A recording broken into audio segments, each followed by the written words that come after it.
E se a história não fosse um livro fechado? E se suas vozes mais ressonantes pudessem se reunir, não para julgar, mas para conversar? Imagine uma sala, suspensa entre a memória e a eternidade. Não é o céu, nem o inferno, mas uma sala de espera, um camarim cósmico. O ar é denso de antecipação, carregando o cheiro de pergaminho antigo e ozônio. À cabeceira de uma longa e incrivelmente antiga mesa de madeira, senta-se o anfitrião. Ele não é uma figura de pura malevolência, mas de profunda inquirição. Chamem-no de Belzebu, o senhor das perguntas, o eterno provocador. Seu propósito esta noite não é a condenação, mas o diálogo. Ele convocou o que chama de a última ceia do Espírito, uma reunião de almas que, à sua maneira única, moldaram o arco da experiência humana.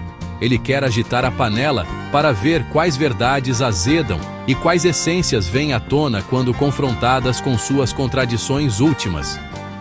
Ao redor desta mesa, uma improvável assembleia toma seus lugares. A lista de convidados em si é um paradoxo. Lá está Jesus de Nazaré.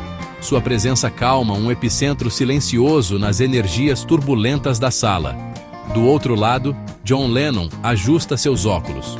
Um vislumbre de divertida ironia em seus olhos, pronto para imaginar um novo mundo. Ao lado dele, uma quietude arrepiante emana de Charles Manson, seu olhar um vazio que promete verdades inquietantes.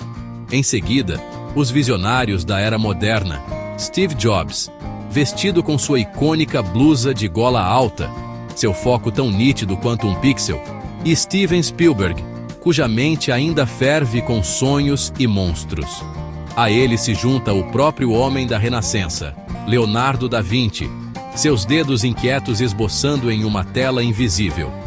A aura de Marie Curie é de intensidade tranquila e radiante, um forte contraste com a força imponente e perdoadora de Nelson Mandela. E, finalmente, Sócrates, o Moscardo original, uma figura humilde pronta para questionar tudo, até a própria existência. O anfitrião, Belzebu, levanta-se. Sua voz não é um rugido, mas um sussurro ressonante que corta o silêncio.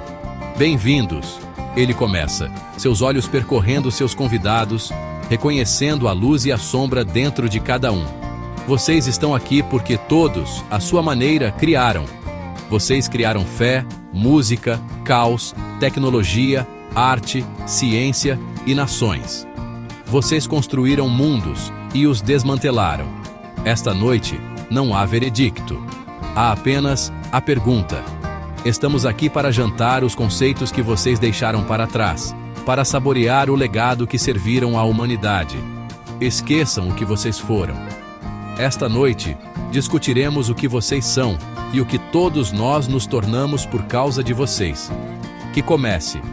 O convite paira no ar, um desafio e uma promessa.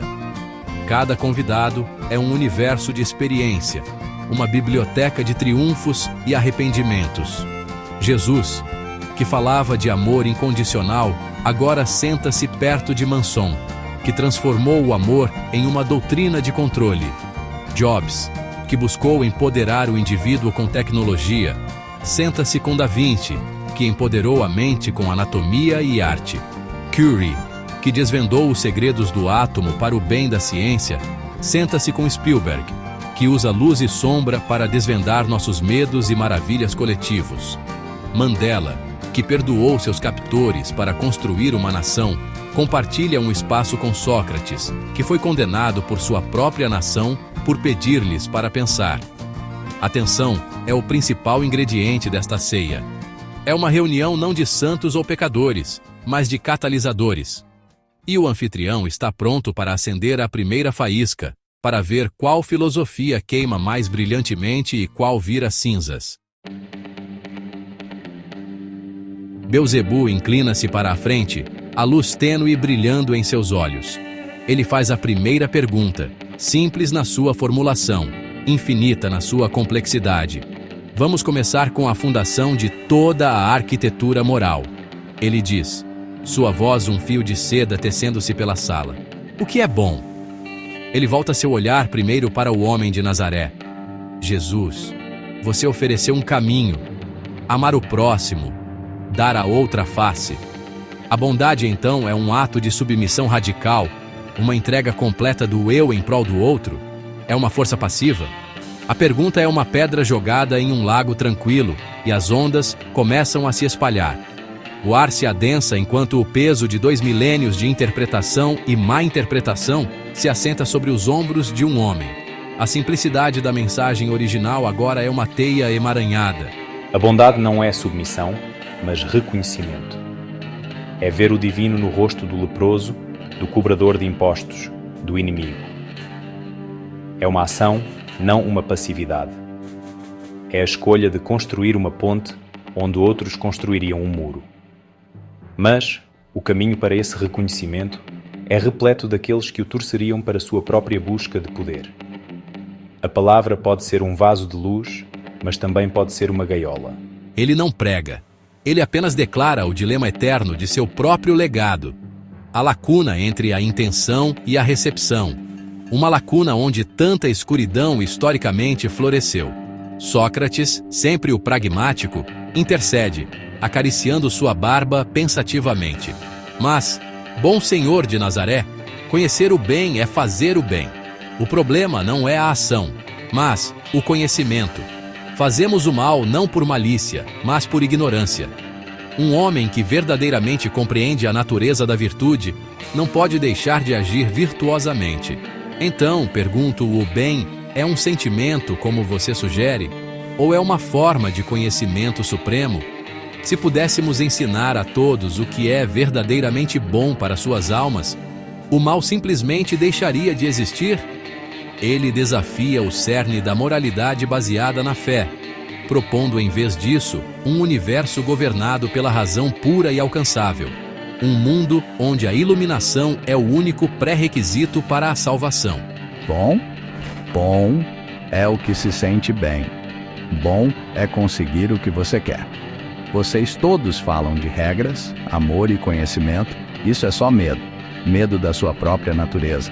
Seu verdadeiro eu é um predador. Bom é a mentira que as ovelhas contam a si mesmas para se sentirem seguras dos lobos. Ei, will now crocodile in one you score. Bye bye Stop perto nessa é a liberdade absoluta, a liberdade de tomar, de ser, de destruir se isso servir à sua própria vontade. Vocês todos construíram sistemas para controlar esse impulso, eu apenas o abracei. Suas palavras são um jato de água fria e nihilista, forçando os outros a confrontarem o mais feio reflexo de seus próprios ideais, a sombra que espreita por trás de toda a intenção nobre. Beelzebub permite que o silêncio se instale antes de passar para o próximo prato. Ele gesticula para os criadores à mesa, os artistas, os cientistas, os engenheiros da realidade. Criação, ele pondera. Uma faísca divina. Mas para que propósito? Quando você cria, está oferecendo um presente à humanidade ou impondo sua visão sobre ela? Leonardo, Steven, a criação é um ato de generosidade ou um ato de controle? A pergunta reformula o trabalho de suas vidas, deslocando o foco da beleza do produto para o ego do produtor. Suas obras-primas foram atos de serviço ou monumentos à sua própria vontade, projetados para moldar o mundo à sua imagem. A linha entre presente e imposição, de repente parece assustadoramente tênue. Leonardo da Vinci é o primeiro a responder, suas mãos movendo-se como se modelassem argila no ar. A criação é um ato de compreensão. Ele explica, sua voz um barítono rico. Quando eu estudei o voo de um pássaro, eu não estava procurando controlar o pássaro, mas compreender os princípios do voo. Quando eu pintei um sorriso, eu estava tentando capturar a essência de uma emoção humana passageira. O artista não impõe, ele revela. Ele segura um espelho para a natureza e para a alma humana, mostrando-a de volta a si mesma com mais clareza. Se o mundo é mudado por essa revelação, é porque o mundo escolheu ser, não porque o artista o comandou. Ele enquadra a criação como uma humilde investigação, um diálogo com o universo, não um monólogo. Steve Jobs, inclinando-se para a frente com uma intensidade quase predatória, oferece uma visão drasticamente diferente. Compreender não é suficiente. Ele rebate, seu tom nítido e decisivo. As pessoas não sabem o que querem até que você as mostre. O objetivo não é revelar o que é, mas criar o que deveria ser. Meu trabalho não era segurar um espelho, era construir uma janela melhor, uma janela mais simples, mais elegante. É controle, sim, mas é controle a serviço de uma experiência melhor. Não demos às pessoas uma ferramenta e as deixamos descobrir. Projetamos a experiência inteira, da caixa à tela. Isso não é um presente, é uma realidade perfeitamente elaborada, e é melhor. Sua honestidade é brutal, reformulando o design benevolente como uma forma de ditadura elegante. Steven Spielberg, o tecelão de mitos modernos, encontra-se no meio. Nós fazemos as duas coisas, ele diz, sua voz cheia de um familiar senso de admiração. Começamos com um presente, uma história, um sonho. Convidamos o público a entrar. Mas para fazê-los sentir, para fazê-los pular, para fazê-los chorar, devemos exercer controle. Controlamos a luz, o som, o ritmo. Somos arquitetos da emoção. A criação é um presente, mas a experiência é um passeio cuidadosamente guiado. Não impomos uma realidade como Steve, mas manipulamos a percepção dela. Oferecemos uma mentira bonita, aterrorizante e maravilhosa por 2 horas. A questão é: essa mentira revela uma verdade mais profunda ou apenas distrai da real? Ele deixa a pergunta no ar, reconhecendo o poder profundo e moralmente ambíguo do contador de histórias. A conversa muda, guiada pela minha, curiosidade implacável. Vamos falar das estruturas que nos governam, tanto de fora quanto de dentro. Nelson Mandela. Você lutou pela liberdade contra um sistema de obediência forçada. John Lennon. Você imaginou um mundo sem países ou religião para morrer. A liberdade máxima. Mas a humanidade está realmente equipada para a liberdade absoluta? Ou ela secretamente anseia pelo conforto da obediência, pela segurança de ser mandada e de ser dita no que acreditar? Eu coloco o revolucionário contra o sonhador, questionando a própria desejabilidade do prêmio que ambos buscavam, sugerindo que talvez a gaiola seja mais confortável do que o céu aberto. A liberdade não é a ausência de estrutura, é o direito de escolher sua estrutura. A obediência a uma lei injusta é escravidão, mas a obediência a uma lei que você ajudou a criar, uma lei que serve à comunidade, é a definição de uma sociedade civilizada. A luta não foi pelo caos, foi pelo direito à autodeterminação, a liberdade de construir nossa própria casa e concordar com suas regras. A verdadeira liberdade não é quebrar todas as correntes, é o poder de forjar as suas próprias, juntos, a partir de valores compartilhados e respeito mútuo. Regras que vocês concordam hoje se tornam a prisão de amanhã, meu caro. Sistemas, mesmo aqueles que você constrói com as melhores intenções, calcificam. Eles se tornam instituições, e instituições exigem obediência. Eu imaginei 100 países e 100 religião não porque eu quero caos, mas porque são essas coisas que nos impedem de ser apenas pessoas. Elas são as caixas definitivas. Liberdade é apenas ser capaz de se conectar com outro ser humano, sem uma bandeira ou um livro sagrado no caminho. Talvez não estejamos prontos para isso, mas isso não significa que devemos parar de imaginá-la. O sonho é o que nos impulsiona para a frente. Eles estão sempre prontos para a obediência. Eles imploram por isso. A liberdade os aterroriza. Dê a eles uma voz forte o suficiente, um propósito simples o suficiente, e eles farão tudo o que você disser. Amor, ódio, não importa qual seja a mensagem. O que importa é a certeza.